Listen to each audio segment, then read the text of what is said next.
Se escucha bien.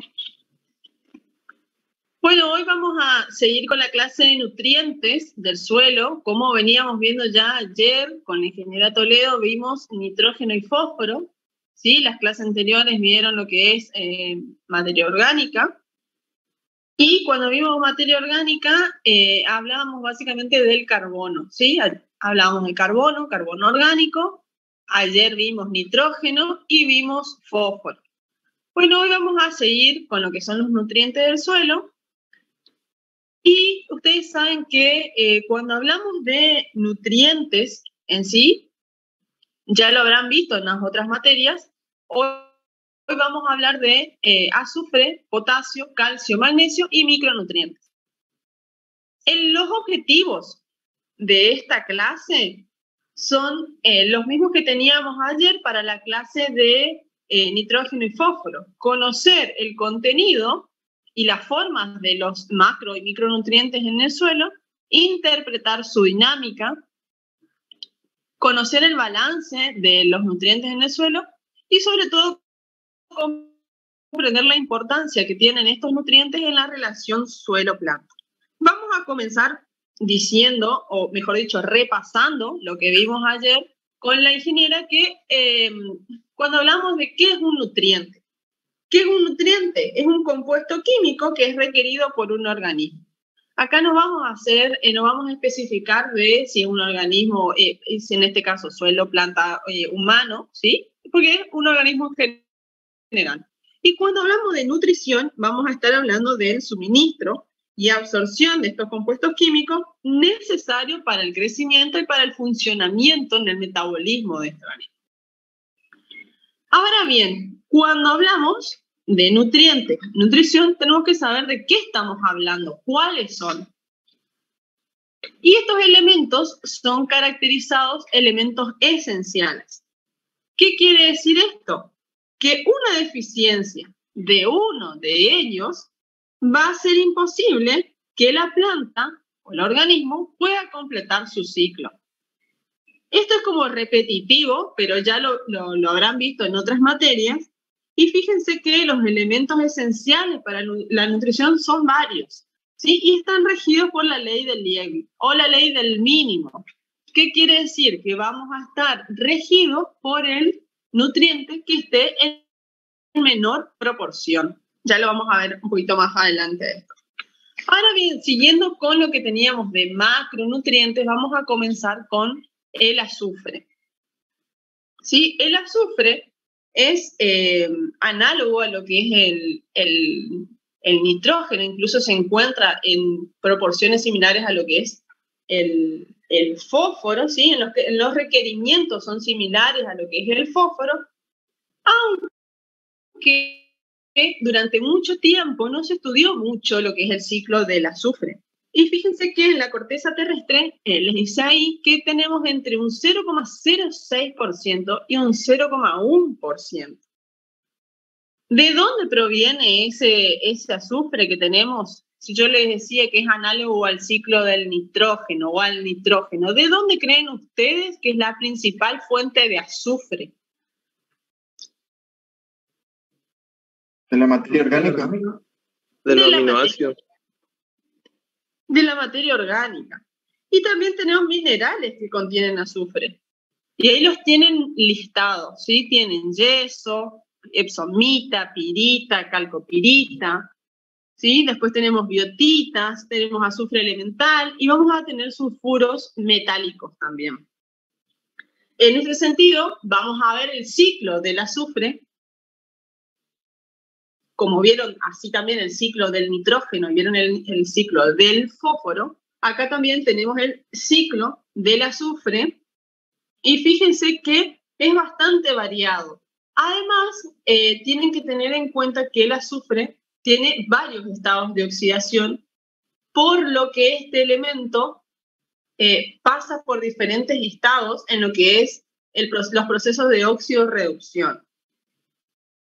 Y aquí lo más importante, después del ciclo lo van a ver más en detalle ustedes cuando estudien la materia, pero es importante que ustedes tengan en cuenta esto de que el azufre, como bien me lo dijeron ustedes recién, es un constituyente de los aminoácidos.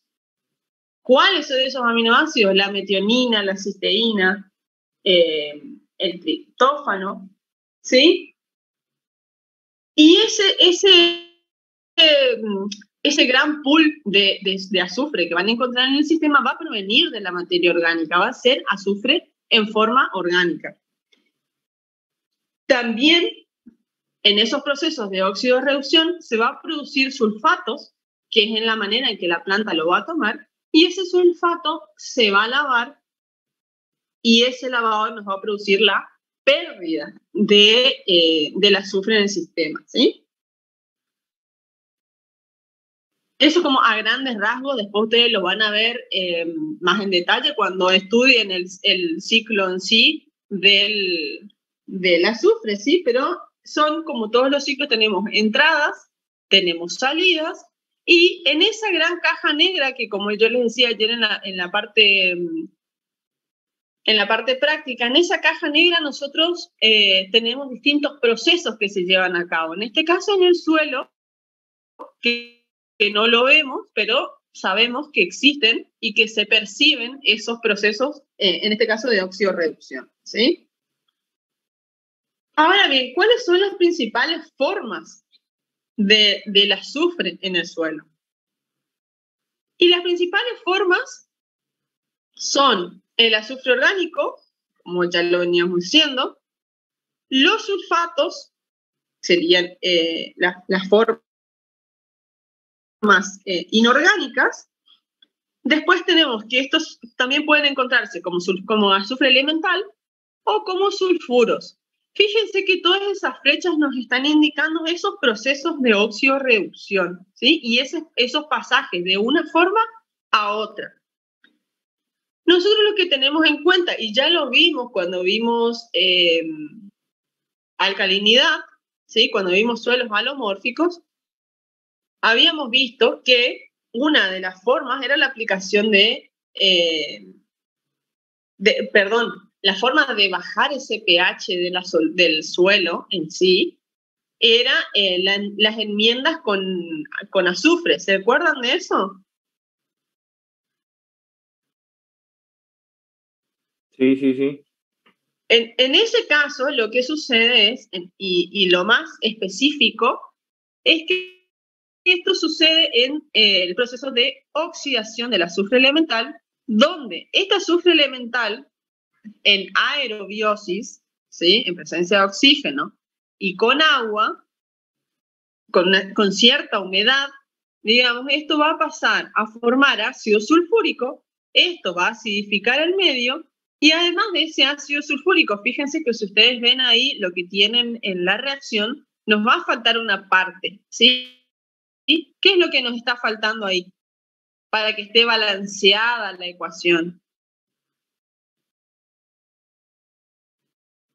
Se va a producir ácido sulfúrico y también se va a producir, si nos está acidificando el medio, vamos a tener liberación de protones y también se va a producir la liberación de sulfatos a la solución del suelo. Todo este proceso va a ocurrir en un proceso bioquímico que va a ser llevado a cabo gracias a estas bacterias, que es una bacteria autótrofa, que son las bacterias del género Thiobacillus. En este caso es específica, que es la tioxidasa. ¿Por qué estas bacterias y no otras? Como les dije, son bacterias autótrofas y la característica que tienen es que tienen la capacidad de actuar en un rango de pH que va desde el de pH 2 al pH 9. Entonces, este proceso puede ocurrir en todo ese rango de pH gracias a que estas bacterias son tolerantes a ese pH, a esos pHs.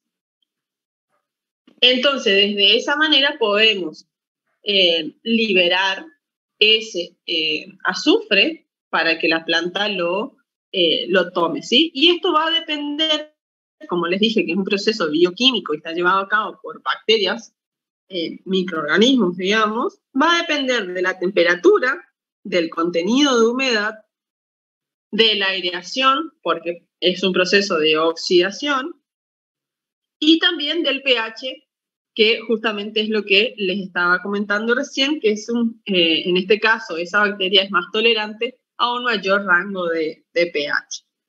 ¿Sí? Entonces, para repasar, ¿cuáles son las formas que tenemos de azufre? Tenemos formas orgánicas, donde más del 90% proviene de la materia orgánica. Tenemos formas inorgánicas, donde tenemos sulfatos que pueden estar en solución o pueden estar absorbidos a los coloides.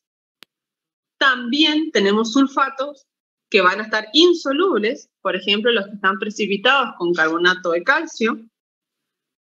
Después tenemos sulfatos inorgánicos, sulfuros en anaerobiosis, porque en anaerobiosis vamos a tener esos sulfuros que van a dar un olor característico, ya lo vamos a ver en suelos inundados, la clase que viene. Y después tenemos lo que el azufre en forma elemental, ¿no? En este sentido y en este punto también quiero recalcar que, al igual que el nitrato, no sé si lo hablamos ayer en general o no, pero recuerden que cuando vimos muestreo de suelos, habíamos hablado de que también para muestrear los suelos, aparte de tener en cuenta la profundidad y demás, teníamos que tener en cuenta también la época del año en la que nosotros vamos a muestrear. ¿Sí? Para todas las variables tenemos que tener en cuenta eso. En este sentido, el muestreo para sulfatos es como un muestreo fotográfico, si se quiere llamar fotográfico. ¿Y por qué fotográfico? Porque el sulfato varía por los cambios en la actividad microbiana, de lo que veníamos hablando recién. También recuerden que esos sulfatos se van a lavar si hay exceso de precipitaciones. También se puede escurrir, pero o sea, se puede perder y esto ya lo van a ver después en el ciclo. Entonces, la muestra que se toma va a ser válida solamente para ese momento. Y en ese sentido, la bibliografía no cita un método de rutina. No hay en los laboratorios un método de rutina que hoy en día nos dé un análisis o un resultado que sea válido y repetitivo, porque justamente es una foto del momento, ¿sí? Es una foto del momento en esas condiciones. Y también al tomar la muestra en esas condiciones va a ser parecido a lo que cuando queremos analizar nitratos. Porque cuando queremos analizar nitratos, también la muestra debe ser tomada y tenida en cuenta en un ambiente refrigerado, porque los procesos que ocurren son bioquímicos. Entonces, al tener un amplio rango de estados de oxidación, es como muy sensible a esos cambios rápidamente. Bueno, esto que le está mostrando ahora la ingeniera es más que nada para repasar las formas. Vamos al siguiente, donde vemos cuáles son los factores que afectan estos contenidos de azufre en los suelos. Y esto un poco es lo que también estábamos hablando recién, ¿no? De que cuando vamos a tomar las muestras tenemos que tener en cuenta esto de las precipitaciones, de la textura que tenga el suelo, de los cambiadores de carga variable. ¿Y por qué dice ahí cambiadores de carga variable? Porque el sulfato, que es el que va a estar disponible para las plantas, ¿cómo vamos a encontrarlo en el suelo? Cuando vimos capacidad de intercambio, hablamos también de los sulfatos, de los fosfatos. ¿Como aniones se encontrarían? Se van a encontrar como aniones, ¿sí? Entonces, vamos a tenerlo ¿dónde? ¿Va a estar más retenido dónde? ¿En qué tipo de suelos? ¿De cargas variables? De cargas variables, exactamente. También el pH, justamente por esto que veníamos hablando de estos procesos bioquímicos, de los iones predominantes en la solución del suelo también, porque podemos ver que se puede encontrar, por ejemplo, precipitado. Y también cuando se tiene en cuenta la fertilización fosforada. ¿Por qué?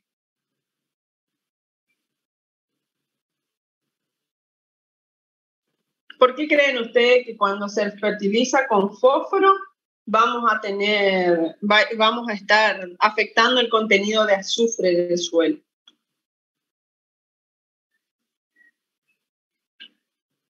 ¿Algún antagonismo?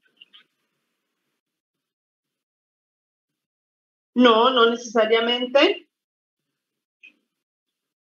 Hoy yo les dije que también estaba en lo que es los mismos requerimientos de azufre con el fósforo. ¿Se acuerdan que les había dicho? Entonces, el azufre, al igual que el nitrógeno, puede estar en el suelo y se encuentra en el suelo de forma oxidada o de forma reducida, y esto va a depender de las condiciones edafoclimáticas que tengamos y netamente de las reacciones bioquímicas, como veníamos hablando recién, de la oxidación de ese azufre elemental que podamos tener. ¿Estamos hasta ahí? ¿Cuáles son las funciones o por qué es importante el azufre en la planta? Como ustedes me lo mencionaron hoy, forma parte de los aminoácidos, forma parte de la clorofila, actúa en todo lo que tenga que ver con la actividad enzimática,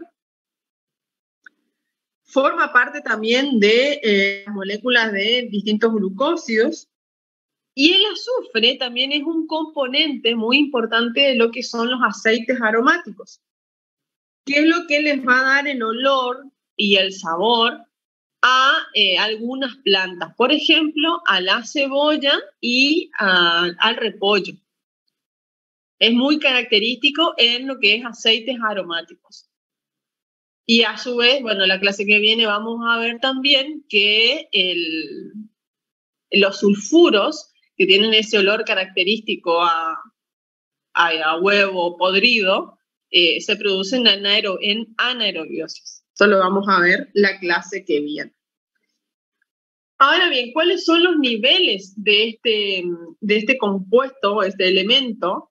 Fíjense que la relación entre el nitrógeno y el azufre que ustedes tienen ahí, el azufre va a estar en partes por millón y el nitrógeno en porcentaje.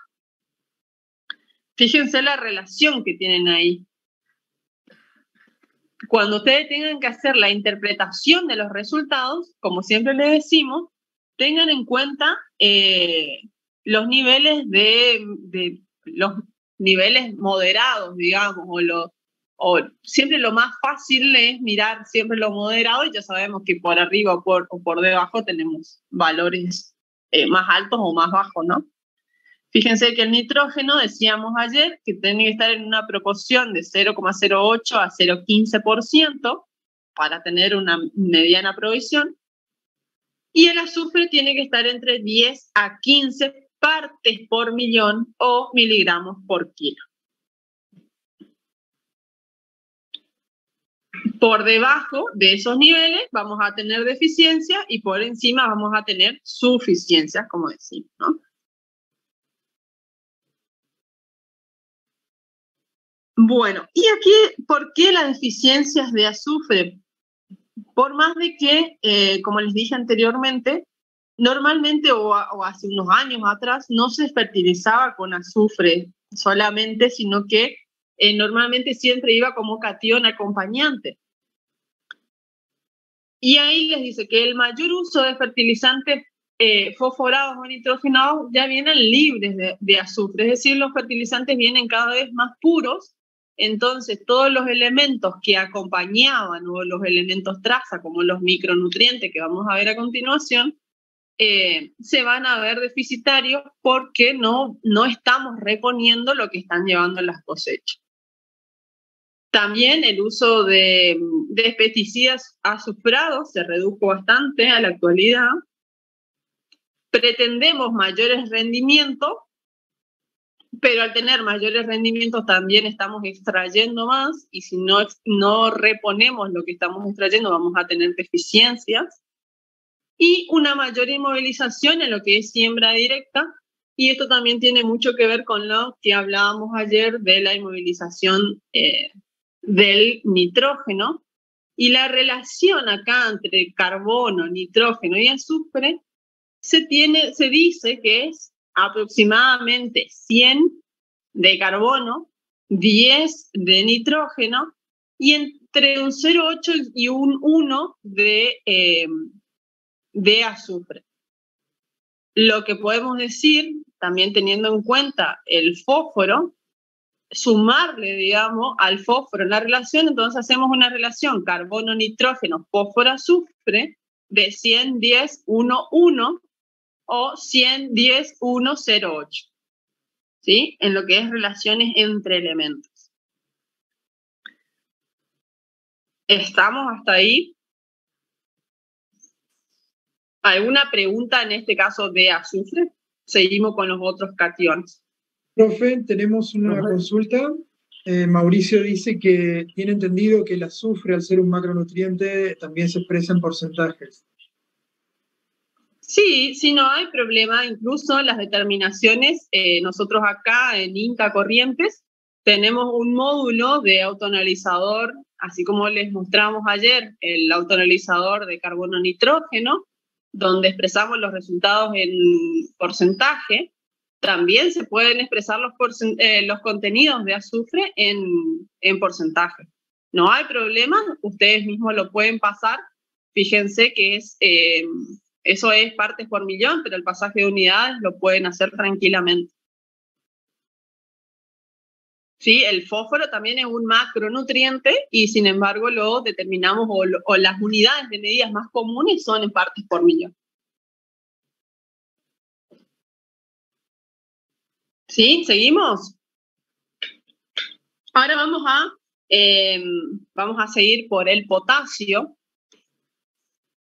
Y un poco lo que son estos ya los potasio, calcio, magnesio, veníamos hablando cuando vimos, bueno, en realidad venimos hablando del potasio desde que comenzamos la materia en lo que tiene que ver con los minerales, ¿no?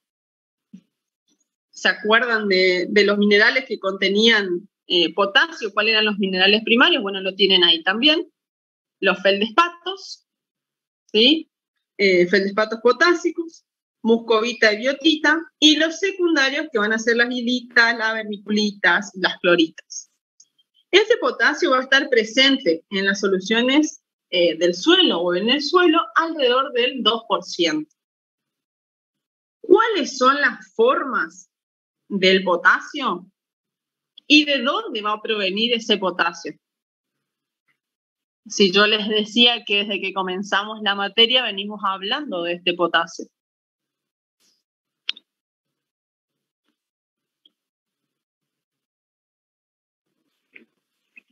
Principalmente de minerales primarios y secundarios. Principalmente, ¿sí? Y fíjense que principalmente de minerales primarios y secundarios, también va a venir de la materia orgánica, una pequeña parte, ya lo vamos a ver en el ciclo.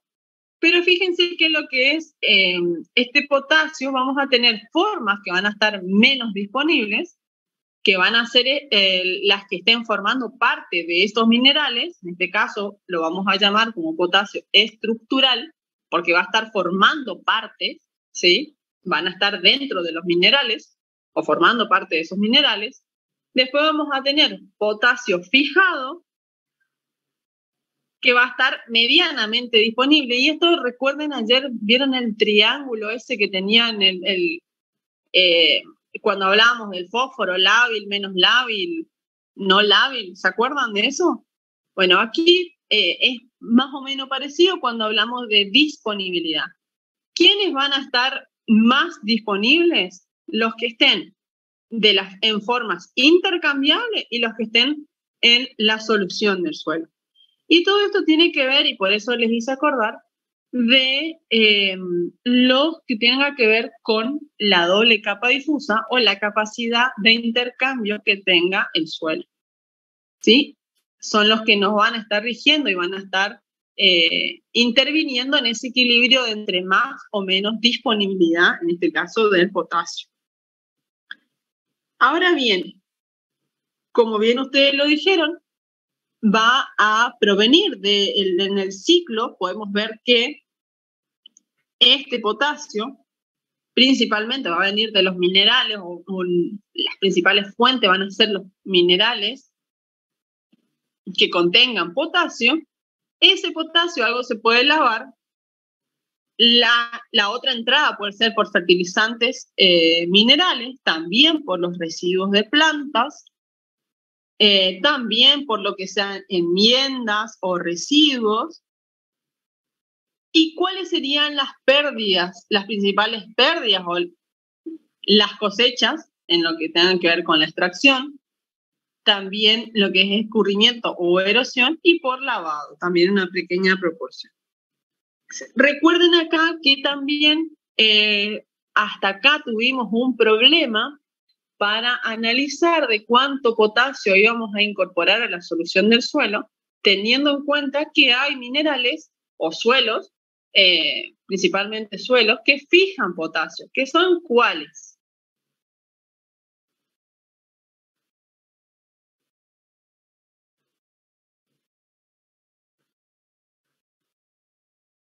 ¿Ya no se acuerdan que teníamos el problema de los suelos? La hilita puede ser, profe. Con la hilita, exactamente. ¿Sí? Entonces, cuando hacemos los cálculos para la fertilización, tenemos que tener en cuenta que una parte de lo que estamos agregando va a quedar fijado. Ahora bien, ¿cuáles son las funciones en la planta de este potasio? Principalmente la síntesis de proteínas y la translocación de lo que son fotosintatos. Este potasio también interviene en lo que es la presión osmótica y se necesitan importantes cantidades de potasio para lograr adaptaciones a los estreses bióticos y abióticos. Se dice que en varios vegetales, ¿sí? Se dan por deficiencia de potasio, se puede llegar a ver o son más sensibles o más propensos a tener estrés las plantas, tanto abiótico como biótico. Y ahora en la siguiente presentación lo que se intenta mostrar ahí, que son algunos estudios que hicieron en cuanto a potasio intercambiable. ¿Recuerdan ustedes cómo se obtenía este potasio intercambiable? Como para hacer un repaso de lo que estábamos hablando hasta acá, cuando vimos capacidad de intercambio.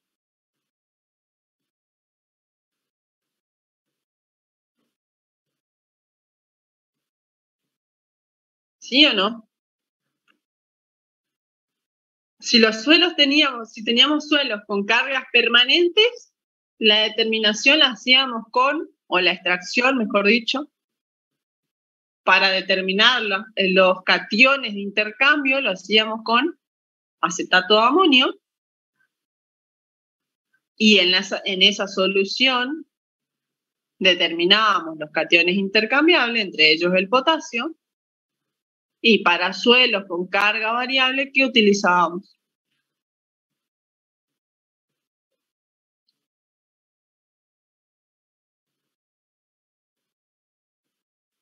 ¿Me escuchan? Saturación con cloruro de sodio.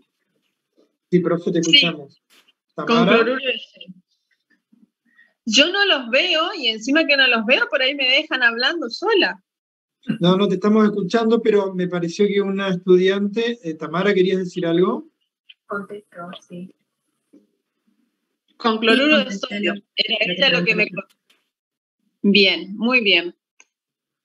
Entonces, estos estudios, fíjense que fueron realizados acá por Fertilizar, y lo que hicieron fue determinar los valores de potasio intercambiable en la capa superficial en distintos momentos y en distintas, mejor dicho, en distintos momentos comparado con una situación prístina. Fíjense que todo lo que está en verde es donde teníamos, si no leo mal, era más de 800 partes por millón de potasio, ¿sí? Más de 800 partes por millón de potasio. Cuando ustedes hacen el análisis del potasio, ¿en qué valor, en qué unidades teníamos el potasio intercambiable? El resultado del laboratorio, a ustedes, ¿en qué unidades le daba el potasio?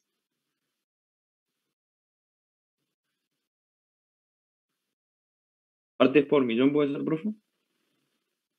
No, partes por millón está acá, pero cuando nosotros hablamos de potasio intercambiable, los resultados, ¿se acuerdan los resultados que les daba el laboratorio? Algunos laboratorios dan en parte por millón el resultado, pero lo común que era. ¿Mil equivalente? Mil equivalente. Mil equivalente o centimol carga por kilo, ¿sí? ¿Cómo hacen o cómo hicieron en este caso? Fíjense que de paso vamos repasando para el práctico, ¿no? Si nosotros teníamos el resultado en parte por millón, directamente lo que hicieron fue construir los mapas, ¿no? Lo que está todo en verde más oscuro es lo que estaba mejor provisto en potasio. Y fíjense que en esta situación prístina tenemos prácticamente todo el mapa, ¿sí? O la mayor parte del mapa de la ubicación que ellos eligieron, ¿no? No todo el mapa de la Argentina, sino todo el mapa de la ubicación que ellos eligieron, los sitios en estudio, más en verde. Sin embargo, en el 2011, fíjense que todo lo que es verde más oscuro se redujo y apareció el color naranja. Aparte del amarillo que ya teníamos, aparece el color naranja, donde ya tenemos entre 20 a 400 partes por millón. Y en el 2018, fíjense, ya todos los años que pasaron, ya empieza a aparecer también el color rojo, que va a ser menos de 200 partes por millón y ya es una alerta, porque estos mapas están pensados en funciones de generar alertas, ¿sí? Entonces vemos como un semáforo, ¿sí? Entonces cuando está todo verde, está todo re bien, todo re lindo, vamos. Cuando empiezan a aparecer los colores amarillo, naranja, bueno, ya pasamos del amarillo al naranja, estábamos ya complicados y tenemos que estar alerta hasta que aparece un rojo, ¿sí? Esa es la forma en la que ustedes deberían después mirar e interpretar estos mapas, así que lo vamos a ver después siguiente. Profe, En ese caso, y volviendo a lo que les decía anteriormente, sí, perdón. yo le quería consultar si, digamos, con respecto al gráfico que estamos viendo, la mayor parte de corriente se encontraría con muy poco potasio, por encontrarse, digamos, en color naranja. ¿Esto estudio? No, en realidad no llegamos a Corrientes, ¿eh? Corrientes. Esto es Entre Ríos, Santa Fe, Buenos Claro, Aires, pero Córdoba, La Pampa. pareciera que, digamos, va subiendo la gráfica, ¿o no? O sea, No.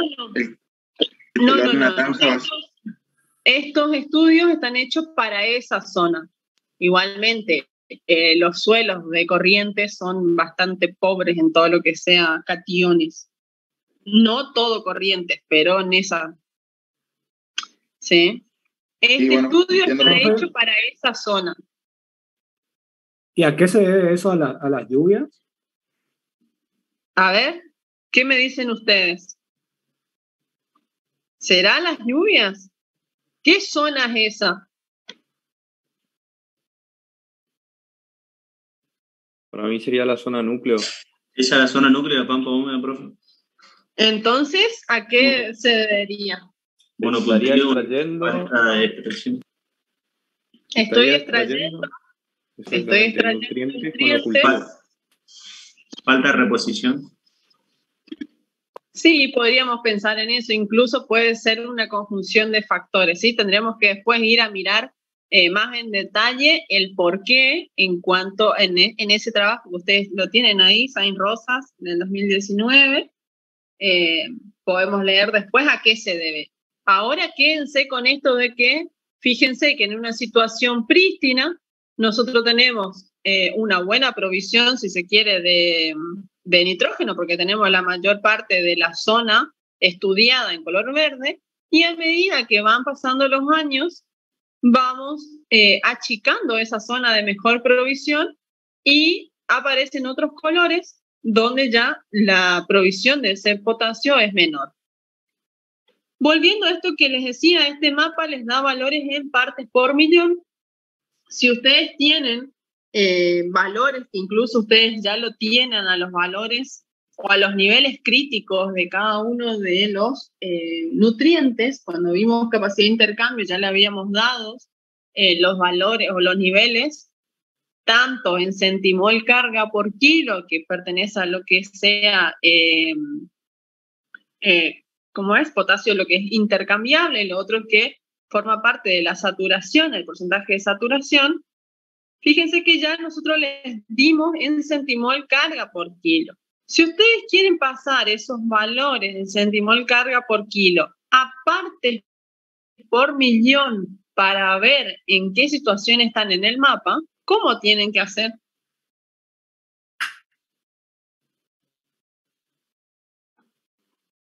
En el práctico de hoy lo van a tener que utilizar.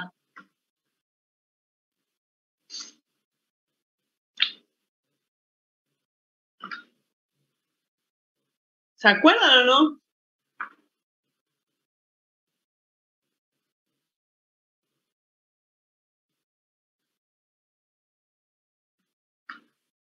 ¿No se acuerdan del número de Avogadro? De los moles, del peso equivalente y el peso atómico y la valencia y demás. Los cálculos de capacidad de intercambio catiónico, perdón. ¿Recuerdan? Si yo tengo el potasio en las unidades centimol carga por kilo y lo quiero pasar a partes por millón, tengo que tener en cuenta el peso equivalente y multiplicarlo por 10. ¿Se acuerdan que era un factor que sacábamos de acuerdo a los 1000 equivalentes por 100 gramos de suelo? Entonces, el valor que yo tengo de potasio en centimol cargas por kilo por el peso equivalente por 10, que es el factor que me permite pasar a partes por millón, yo puedo modificar esas unidades a parte por millón y puedo saber en qué situación de ese mapa me encuentro. ¿Se entiende? Esos valores que ustedes tienen ahora en pantalla son los valores que ustedes tienen en la guía de trabajo práctico en la parte de capacidad de intercambio catiónica y la tienen ahora también en la guía de trabajos prácticos de hoy. ¿Estamos hasta acá? ¿Tienen alguna duda? Seguimos.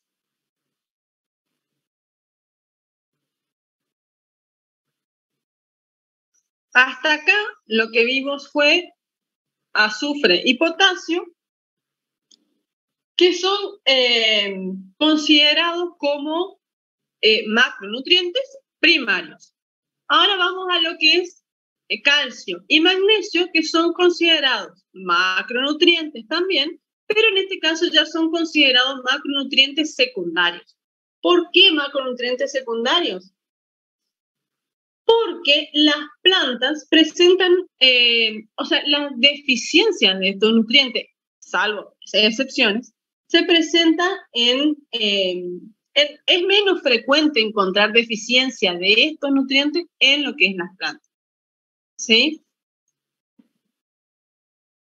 La totalidad de calcio en lo que es el suelo es muy variable. Y esto va a depender de qué. De qué tipos de suelos estemos evaluando, dónde estemos posicionados geográficamente.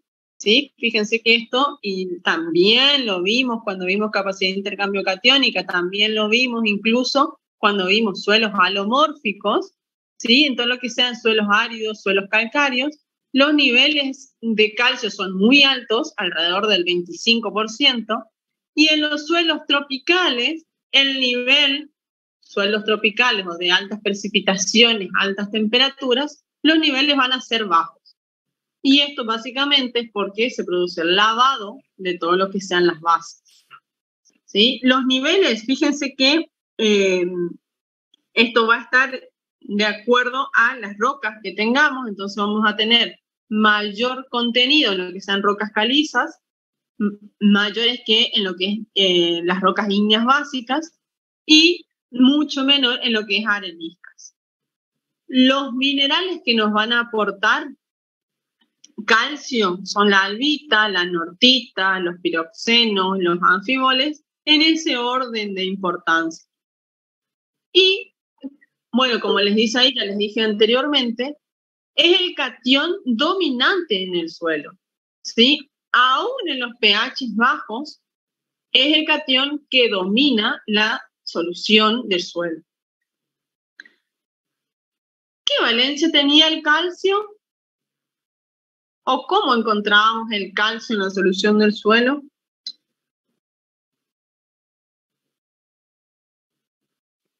Dos más. Más 2. Muy bien, muy bien. Entonces, este calcio va a ser absorbido por las plantas en forma de catión, ¿sí? Nosotros determinamos en forma de catión también. ¿Cómo determinamos el calcio intercambiable? Recuerdan que lo hacíamos mediante complejometría conecta, ¿sí? ¿Y para qué es importante este calcio en los suelos? ¿Recuerdan cuando hablábamos de estructuración? Es cuando hablábamos de todo lo que era estabilidad de agregados. ¿Se acuerdan o no? Sí, profe. Es un agente Pigmentación. cementante. ¿Cómo? El calcio es un agente cementante. Sí, agente cementante.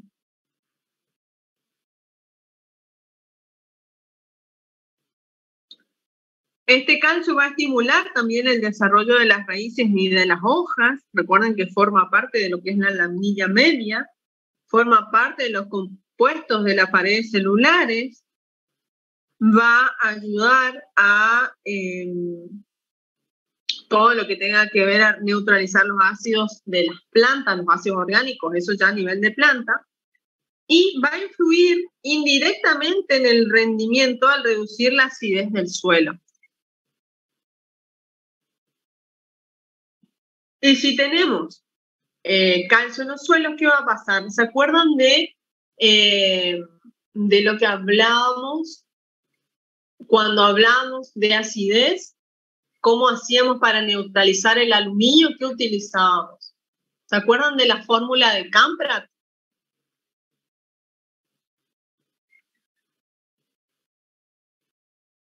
¿Cuánto calcio necesitábamos para neutralizar el aluminio intercambiable? ¿Recuerdan de eso o no?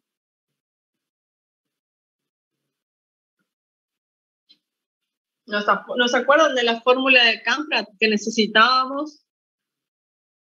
1,5. ¿Se acuerdan o no? Sí, profe, nos acordamos. El aluminio tenía 3 y necesitábamos de los 6 ocupar, digamos, el resto con el calcio. 1,5 calcio, ¿sí? Para neutralizar el aluminio.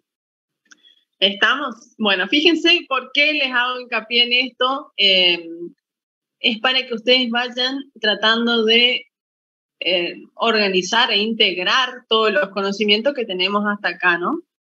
No es que nosotros le decimos nomás y después no tiene conexión con la otra unidad. Ahora bien, veamos el ciclo del calcio y fíjense que el calcio y el magnesio comparten el ciclo, porque los dos son cationes van prácticamente juntos a todos lados. Y aquí también tenemos esas entradas, ¿sí? Que puede ser de la materia orgánica, también vimos que tenemos prácticamente de lo que sean rocas, ¿sí? Lo podemos tener como sales minerales, ¿no? En ese aspecto. Y que eso por disolución van a pasar a la solución del suelo y van a estar disponibles para las plantas. La materia orgánica también va a aportar, como les dije anteriormente, y eso también va a producir una absorción y una desorción en lo que sean las arcillas o los coloides del suelo. Las pérdidas principalmente van a ser por lavado, y eso ya lo vieron desde el primer día, ¿sí? Recuerden que este ciclo es compartido con el magnesio. Ahora bien, fíjense que en el gráfico que sigue vamos a usar la misma lógica que en el anterior. Es la misma zona de estudio. Acá estamos hablando de valores de calcio intercambiable desde una situación prístina a una situación desde el 2000 al 2018, digamos, intermedio del 2011, donde otra vez para el 2018 ya tenemos en algunos lugares deficiencia, no deficiencia, sino en ese caso es bajos o menores niveles de calcio intercambiable en los suelos. Si tenemos bajos niveles de calcio intercambiable en los suelos, ¿qué puedo pensar?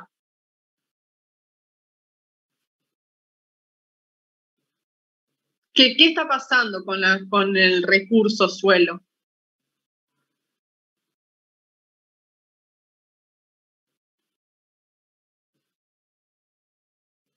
¿Qué van a mirar primero en un análisis de suelo? Ayer no hablábamos en clase. ¿El pH? El pH, ¿sí? ¿Y qué va a pasar con el pH si tengo menos calcio ahí? Se va a acidificar el suelo. Y nos puede estar dando una pauta de que estamos acidificando los suelos. ¿Sí? No podemos decirlo así tan abiertamente, pero podemos pensar en una de esas posibilidades de que estamos acidificando o extrayendo sin reponer estos cationes en la solución del suelo. Los niveles de calcio que vamos a encontrar de acuerdo a la metodología que usamos, fíjense que también el cuadro anterior, los gráficos anteriores, estaban en partes por millón y usted acá tiene los niveles en centimol cargas por kilo. ¿Qué tienen que hacer acá? También para pasar estos valores a partes por millón, van a tener que hacer la misma o usar la misma fórmula que sería los centimol carga del catión por el peso equivalente, que aquí el peso equivalente va a ser el peso atómico dividido ¿cuánto? La valencia, que va a ser 2 por 10, entonces les va a dar el valor de partes por millón. Y lo que tienen el porcentaje es el porcentaje de saturación del complejo. Fíjense que el calcio va a estar saturando prácticamente entre un 65 y un 85% del complejo de calcio. ¿Sí? A diferencia del potasio, que le saturaba entre 1 al 5% solamente. Ahora bien, cuando hablamos de magnesio, este también va a provenir de minerales, en este caso como la biotita, la hornablenda, la dolomita, la clorita, también se va a encontrar en la solución del suelo. Y en este caso vamos a tener que prestar más atención en lo que son las relaciones entre los cationes. Porque como les dije anteriormente, el calcio es el catión predominante en los suelos. El magnesio normalmente está en menor proporción, pero cuando se encuentra magnesio siempre va a estar en relación a los otros cationes. También acá se cumple la ley de Liebig y hay que tener en cuenta estas relaciones donde se presentan antagonismos. Y estos antagonismos principalmente se van a deber a ¿qué cosa? A las valencias de los iones y a los sitios de absorción de estos dos cationes, ¿no? De estos dos elementos. Entonces, fíjense que la relación ideal, por así decirlo, es 10-1, 10 de calcio, 1 de magnesio, o 15-1. Y con el potasio, lo que sucede es que tiene una correlación inversa o una correlación negativa. ¿Qué quiere decir esto? Que cuando tengo altos niveles de potasio, tengo bajos niveles de magnesio. ¿Sí? Y me van a interferir en esa absorción del magnesio. Fíjense que ahí les dice cuánto es lo que requieren esas relaciones entre potasio-magnesio, ¿sí? Para los cultivos extensivos, para las hortalizas, para la caña de azúcar. Fíjense que todo lo que tenga más azúcares van a necesitar más potasio, ¿sí? Y lo que se da también en pasturas, o si encontraron, o si por ahí llegaron a escuchar, lo que se conoce también como hipomagnesemia en lo que son ya animales, normalmente se da más que nada en lo que son vacas lecheras, es porque el bajo contenido de magnesio en los suelos hace que en realidad es el alto contenido de potasio, me va a restringir la absorción de magnesio por parte de las plantas, particularmente de las pasturas o de los forrajes. La vaca van a ir a comer esas pasturas, pero ese forraje va a estar deficitario de magnesio. Y eso se va a traducir al animal. ¿Sí? Fíjense cómo todo tiene que ver con todo y vuelve ese círculo, ¿no? ¿Cuáles son las funciones principales del magnesio? Forma parte de la molécula de clorofila. Entonces, ¿qué quiere decir? Si no tengo magnesio, estamos complicados con el tema de la fotosíntesis, ¿sí? También promueve todo lo que tenga que ver con las reacciones enzimáticas, nos va a estar regulando el pH celular también. Y bueno, y esto que les decía que tenemos que tener mucho cuidado con todo lo que tenga que ver los antagonismos en estas dos relaciones, con el calcio y con el potasio.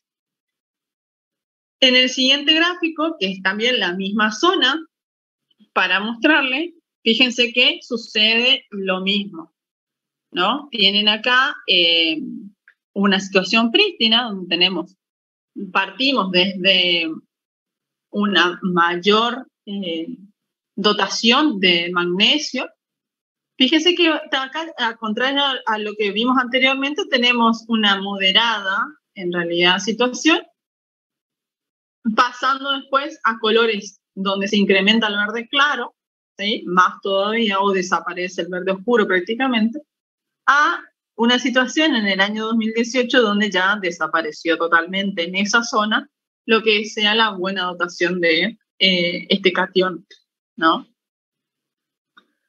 Y los niveles, fíjense que acá hablábamos de en los niveles en el suelo, fíjense los niveles moderados, tenemos acá en 0,5 a 1 centimol carga por kilo, y entre un 10 a un 15% del complejo de cambio, ¿sí? De saturación del complejo de cambio. Recuerden que el calcio teníamos entre el 65 y el 85, el magnesio entre 10 a 15 y el potasio entre 0,5 a 1 a 5% del complejo de cambio, ¿sí? Estamos hablando del complejo de cambio. ¿Estamos hasta acá? Sí, profe. ¿Se entendió? Esto es lo que sería macronutrientes.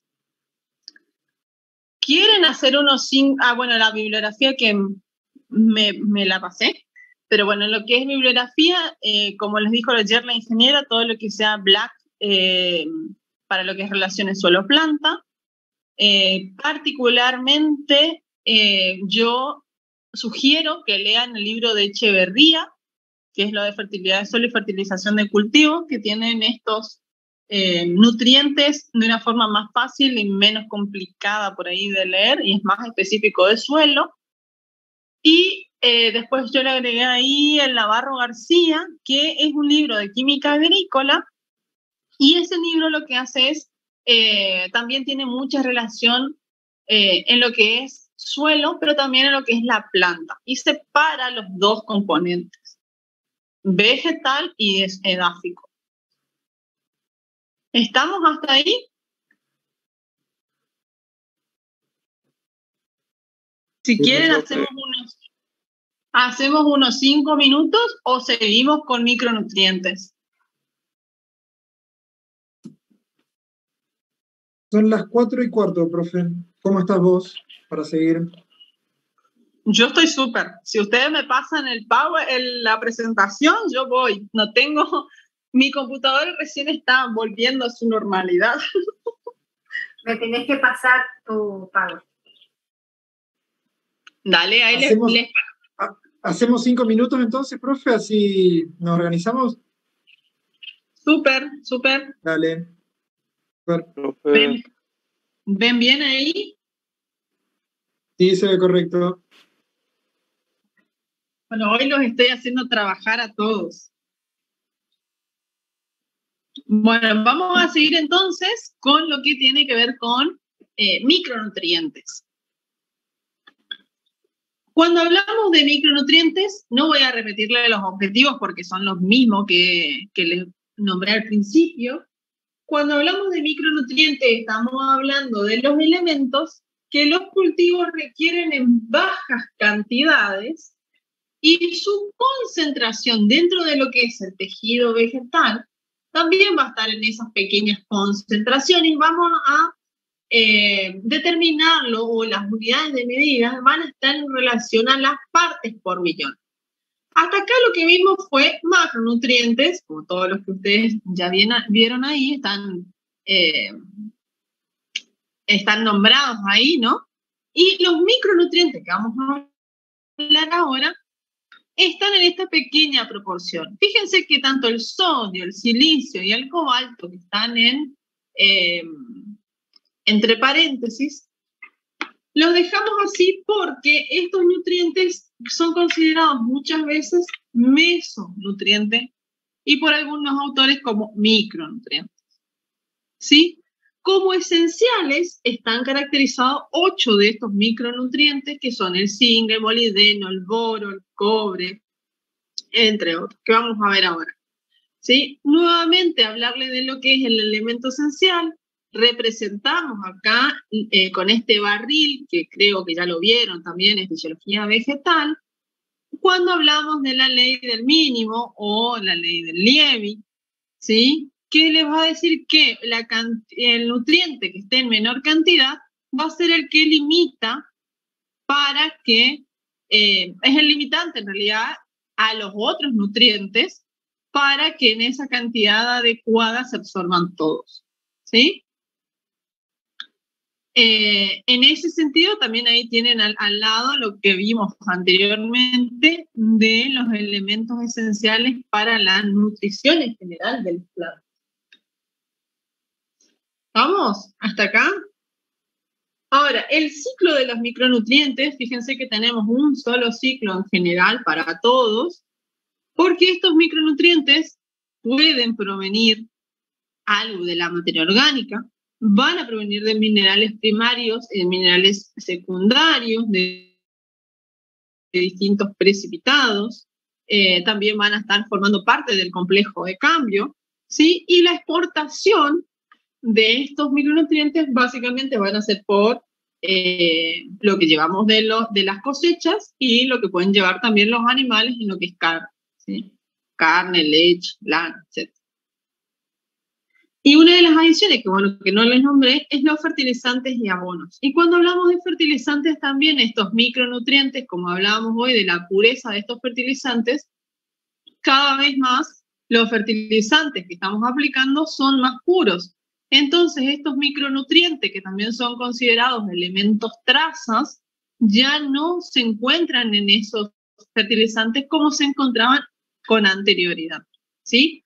Antes uno aplicaba los fertilizantes y ya con ese fertilizante, al no tener una alta pureza, siempre tenía trazas de estos elementos, ¿sí? Cada vez hay menos trazas porque son más puros estos elementos.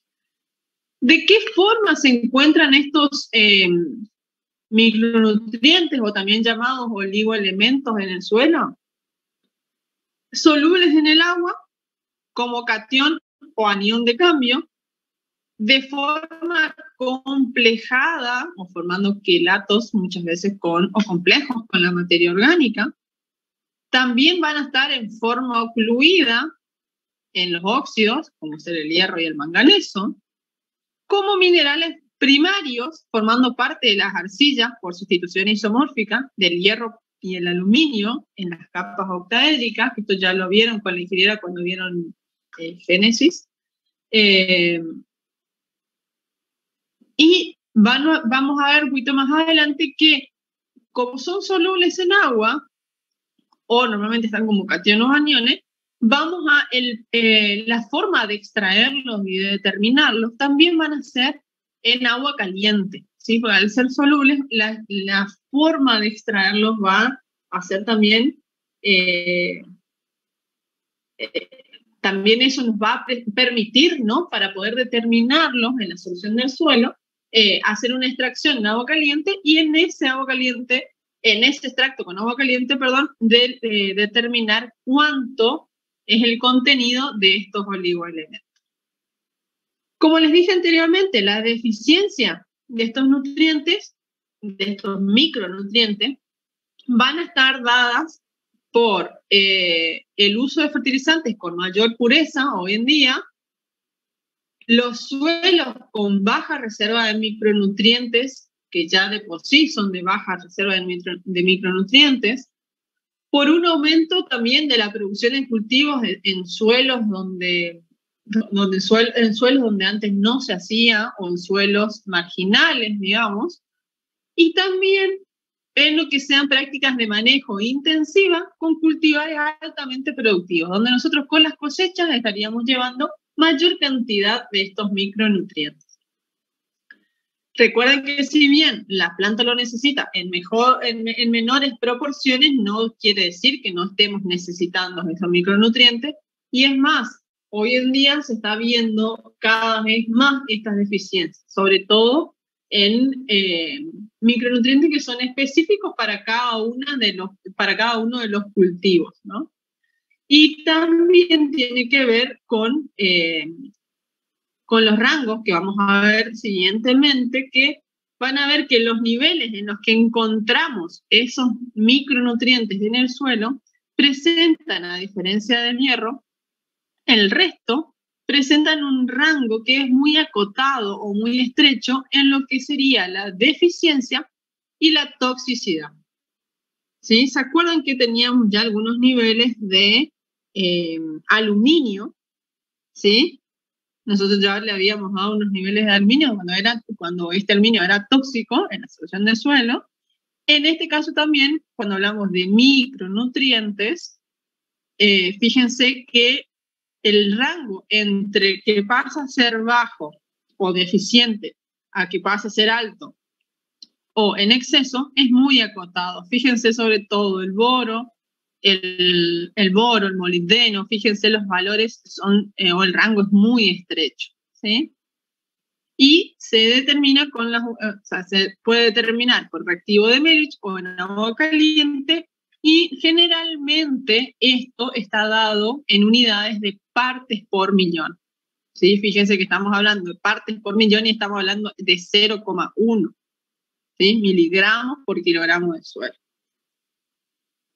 Otro de los parámetros u otra forma, fíjense que ahí tienen los distintos micronutrientes o los distintos parámetros, y les dice ahí analizado por espectrofotometría de absorción atómica, porque normalmente lo que evaluamos es el micronutriente en sí.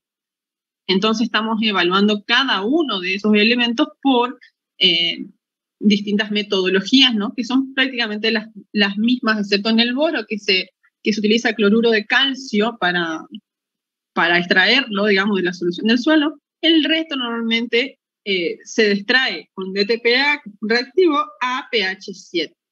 Y eso tiene un rango de interpretación que ¿para qué les sirven estos niveles de interpretación?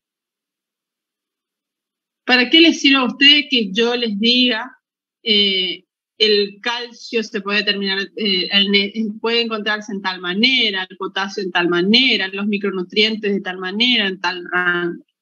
¿Para qué les sirve esto? Tantas tablas con tantos valores.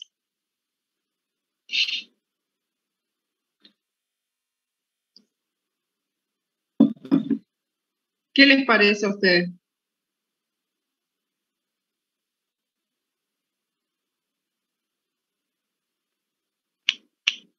¿Están ahí o perdí la conexión? Puede ser para saber la fertilidad del suelo y si estamos en deficiencia y tenemos que fertilizar. También, sí, es importante para eso, pero a su vez también es importante que ustedes van a ver que en una de las últimas clases tenemos lo que es interpretación de resultados de análisis de suelo. Y recuerden que no siempre vamos a estar haciendo un análisis de suelo para saber cuánto fertilizar, sino yo hago un análisis de suelo también pensando en lo que es calidad ambiental. ¿Sí? Porque también podemos producir con esto en exceso alguna que otra complicación en lo que es la calidad ambiental por la toxicidad de estos elementos. ¿Sí? Ya vamos a ver cuando vemos calidad ambiental, ¿sí? Que también tenemos que tener cuidado con todo lo que es elementos tóxicos o oligoelementos, perdón, o metales pesados también, ¿no? ¿Estamos hasta acá? Ahora, fíjense que acá va a aparecer, siguientemente les va a aparecer otra vez esto de la disponibilidad de los micronutrientes, que ya lo venimos viendo desde un principio, con el pH. ¿Por qué es tan importante? Y por ahí yo les hincho un poco bastante, sobre todo mi grupo, de que ustedes tienen que tener en cuenta, fíjense que de acuerdo al rango que ustedes tengan de pH, o de tanto de acidez como de alcalinidad, para tener la mayor o menor disponibilidad de los nutrientes del suelo. ¿Sí? Entonces, decimos que tanto el nitrógeno, el fósforo, el potasio, el azufre, fíjense que la mayor disponibilidad o donde mayor rango o mayor espesor tenga cada una de esas barritas, fíjense que están alrededor de pH neutro. Fíjense, el potasio, el azufre más bien tienden hacia suelos más alcalinos o pH más básicos, ¿sí? En cambio, los micronutrientes, fíjense que están ¿dónde más? ¿Dónde son mayormente disponibles?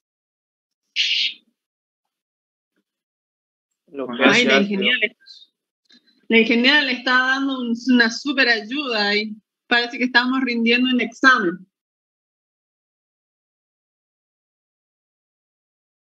No, en pH es más ácido, ¿sí? Excepto el molibdeno, que ¿para qué era importante el molibdeno? Ya hablamos un poco de esto cuando hablamos de nitrógeno. ¿Se acuerdan o no?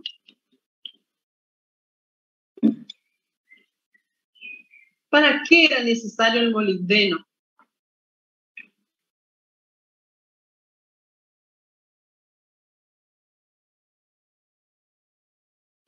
En las enzimas, profe, utilizan para las reacciones. Es la enzima que cataliza ¿qué cosa? ¿Y de qué nutriente? Del nitrógeno. ¿La nitrogenasa puede ser? De la nitrogenasa. ¿Y para qué nos sirve eso? Para reducir el triple enlace del nitrógeno. Bien, cataliza la reducción del nitrógeno atmosférico, ¿sí? Entonces eso le va a permitir que ese nitrógeno pase forme parte, ¿no?, de lo que es la simbiosis con la leguminosa y el rizobio, y fijemos ese nitrógeno. ¿Está? Entonces, principalmente o particularmente, el molibdeno es la excepción de los micro, digamos, ¿sí? Fíjense que esta disponibilidad de los micronutrientes también va a estar dada por, depende de cada uno de estos nutrientes. Por ejemplo, el boro va a estar afectando esa disponibilidad, la textura del suelo. ¿Por qué? Porque texturas gruesas van a facilitar la lixiviación y la pérdida de ese boro. La materia orgánica va a suministrar este elemento y a su vez va a retener. El calcio va a restringir la absorción del boro. Fíjense que todos estos son procesos de óxido-reducción donde se van a formar distintos complejos y van a estar o más disponibles o menos disponibles de acuerdo a los cationes que estén en la solución y en cuánta proporción se encuentren en el complejo de campo. Ya yendo al molibdeno, fíjense que ahí tienen los óxidos de hierro y aluminio, van a absorber, entonces en pH más bajos no vamos a tener molibdeno, sí en pH más altos. El fósforo va a facilitar esta absorción también del molibdeno. Y bueno, ahí les dicen que también el magnesio va a favorecer la absorción del molibdeno y van a tener un efecto antagónico con el cobre y el manganeso también, pero fíjense que ¿dónde vamos a tener cobre, manganeso? Vamos a tener a pH más ácidos, ¿sí? Donde no va a estar disponible el molibdeno justamente por este exceso, ¿no? Ahora bien, ya cuando hablamos del zinc, que últimamente este elemento o este oligoelemento está siendo muy solicitado, sobre todo en los suelos de arroz. Se está viendo mucha deficiencia de este elemento, por lo que los arroceros están pidiendo que se realicen análisis de zinc en suelos, porque normalmente este zinc va a estar disponible en pHs más bien ácidos, y vamos a ver que cuando nosotros regamos, vamos a ver en la semana que viene cuando veamos suelos inundados, cuando el pH es bajo, el cobre y el zinc van a estar más disponibles, pero cuando aumentamos el pH, vamos a tener una menor disponibilidad de este nutriente. Lo que se está haciendo últimamente como para suplir esta deficiencia es tratar las semillas con óxido de zinc. Entonces esto incrementa los rendimientos del cultivo de arroz. ¿Sí? Eso como para que lo tengan de detalle nomás. Bueno, y después tenemos ahí también lo que sea cobre, que van a formar complejos con la materia orgánica. También con la textura arenosa se va a lavar. Fíjense que el hierro, el manganeso y el aluminio van a afectar esta disponibilidad también del cobre. Y ahí tenemos lo que es hierro y manganeso. Todos estos elementos que ustedes tengan acá, fósforo, cobre, zinc, calcio, magnesio, hierro y la materia orgánica, van a estar produciendo, ¿no? Que esto se produzca en realidad unos altos niveles de todos estos nutrientes en el suelo, van a hacer que se presente una deficiencia tanto de manganeso como de hierro, ¿sí? Y en cuanto al hierro, ustedes saben que la materia orgánica va a formar quelatos, entonces lo va a mantener en la solución del suelo en altas concentraciones, pero en forma de quelato. ¿Está? Y las deficiencias de estos nutrientes, como ya venimos hablando, y les presenté al principio, básicamente van a estar dadas por un manejo intensivo de cultivares altamente productivos, con una alta demanda de todo lo que sea también micronutrientes, la disminución de los fertilizantes que utilizábamos con anterioridad y con el uso de fertilizantes cada vez más puros, de mayor pureza. No se está utilizando mucho o se redujo mucho la utilización de todo lo que es estiércol, compostajes o los residuos de los cultivos, que es lo que por ahí tenemos que tratar de volver a hacer o hacer enmiendas, ¿sí? Como para que todo el reciclaje de estos micronutrientes también vuelvan al suelo. Y como les dije anteriormente, si los suelos ya son, tienen o presentan una baja reserva de estos micronutrientes, también vamos a ver que se presenta la deficiencia de esos nutrientes en el suelo. Ahora bien, ¿dónde vamos a encontrar en la planta o dónde vamos a ver nosotros en la planta las deficiencias o cómo nos vamos a dar cuenta?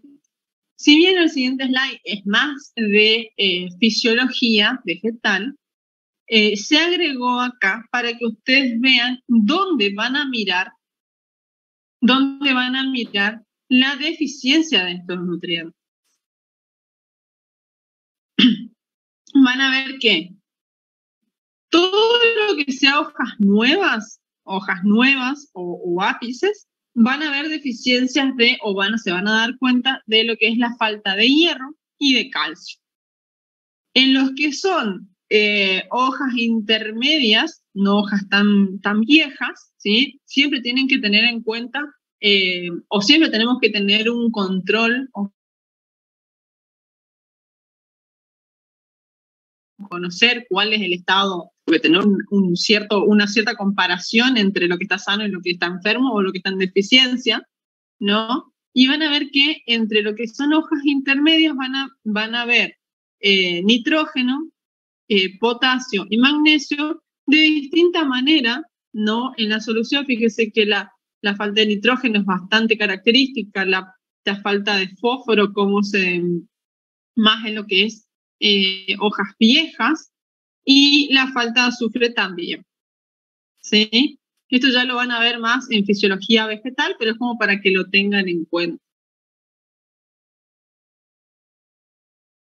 Y siguientemente, fíjense que, y esto ya es más yendo al práctico, esta es una tabla que es extraída también del IBNI o de fertilizar, también tienen distintas tablas con los distintos requerimientos de los distintos cultivos, donde tienen los requerimientos nutricionales de acuerdo a la absorción total y a la extracción de la extracción de las cosechas, en este caso, bueno, grano. Fíjense que les dice ahí 3.000 kilos por hectárea de trigo, 3.000 kilos por hectárea de soja. Si bien es bastante común observar estas tablas para cada uno de los cultivos, hoy en día ustedes entran a la página del IBNI o del no, me parece que la de Infofos también tiene, o la de Fertilizar también tiene. Ustedes entran a las páginas y piden, qué sé yo, cuál es el cultivo que sea de interés de ustedes, y van a tener estas dos columnas que les va a decir para la necesidad y la extracción. Entonces, ¿cuál es la necesidad? Y cuando hablamos de necesidad, estamos hablando de la cantidad total de nutrientes que necesita ese cultivo para producir tantas toneladas o tantos kilos de ese cultivo, ¿no? Por hectárea. Y la extracción va a indicar cuánto es el total de cada nutriente que se extrae o que es exportada por el grano. ¿Está? Ahora, fíjense que ahí les aclara, ¿no? Esto que cuando hablamos de soja, que es una leguminosa, parte del nitrógeno o de las necesidades de nitrógeno que necesita la soja va a estar cubierta por esa fijación biológica. Va a estar cubierta siempre y cuando se produzca esa fijación biológica. Y ustedes les den las condiciones a ese cultivo para que esa fijación biológica se produzca. ¿Se entiende? En fin, con estas tablas, ustedes tienen ahí una tabla en la guía de trabajos prácticos para hoy, van a tener que calcular cuánto es la necesidad, no recuerdo ahora si le pedimos de maíz creo que era de maíz, profes, si Sí, me ayudan. de maíz, profe, de maíces. De maíz y tienen los requerimientos. Entonces, con esos cuadritos, con este cuadro, mejor dicho, ustedes van a tener que hacer los cálculos teniendo en cuenta todo lo que venimos trabajando hasta el momento. ¿Sí? Sepan ustedes que así como el cultivo requiere macronutrientes, los principales y con los que principalmente se fertiliza, que son nitrógeno, fósforo y potasio, azufre últimamente también, pero nitrógeno, fósforo y potasio, o NPK, van a escuchar más corrientemente NPK, también se necesita micronutrientes. Y fíjense que las necesidades en micronutrientes van a estar dados en gramos por hectárea. Y la de los macronutrientes en kilogramos por hectárea. ¿Sí? Así que fíjense, no es que van a necesitar 75 kilos de boro, 30 kilos de cobre, ¿sí? Está dado en gramos. ¿Estamos? Esas son cosas que por ahí uno tiene que prestar atención al leer estas tablas. Bien, y ahora en la diapositiva siguiente creo que están los mapas, ¿no, profe? Están los mapas, también a modo representativo, tipo semáforo, para ver cómo era la situación anterior y cómo estamos actualmente. Para los distintos elementos. Creo que tenemos primero todo lo que es manganeso, después tenemos zinc, cobre, hierro. ¿Sí? Fíjense que el que está cada vez más naranja es el zinc. ¿Sí? Que es como que nos está dando un estado de alerta de que tenemos que poner la vista o el enfoque ahí para ver qué está pasando o cómo podemos empezar a cubrir estas deficiencias. ¿Está? Creo que eso es todo, profe. No sé si hay preguntas. Si no, ya pasaríamos en el chat no tenemos. no.